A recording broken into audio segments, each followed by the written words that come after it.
কি রে গুড্ডি, তোর পড়াশোনা নেই, ফোন নিয়ে বসে আছিস? এখন রাগ, পরে কথা বলছি। বেশ করেছি, তাতে তোমার কি? এইভাবে কথা বলছিস কেন? ভুলে যাস না আমি তো দাদা। ওগো শুনছো?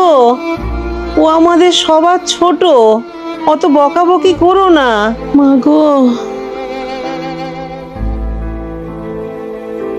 সারাদিন তো মুখে কিছু দাওনি, এই ফলটা খেয়ে নাও। নিজে কিছু খেয়েছো?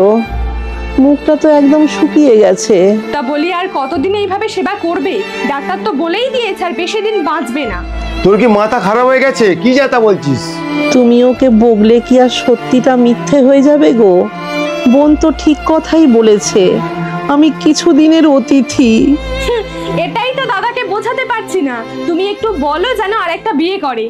বৌদি তোর কাছে অনেক বোঝা মনে হতে পারে, কিন্তু এই মানুষটা আমার কাছে অনেক দামি। জানিস, লোকেরা ঠিক কথাই বলে, মেয়েরা মেয়েদের বড় শত্রু। ভগবান না করুক বিয়ের পরে তোর যদি কিছু হয়, শ্বশুরবাড়ির লোকজন ঘর থেকে বের করে দেয়, কি করবি ভেবে দেখেছিস? তোর বৌদি নিজের পরিবার ছেড়ে আমাদের কাছে এসছে, আজ অসুস্থ বলে আবার বিয়ে করব? তোর যদি মনে হয় বউকে সেবা করা মানে গোলামি, হ্যাঁ আমি তাই করছি, এতে আমার কোনো দুঃখ নেই। তোমরা কি আরম্ভ করেছো? দোহাই চুপ করো। তোমাকে আমি খুব ভালোবাসি।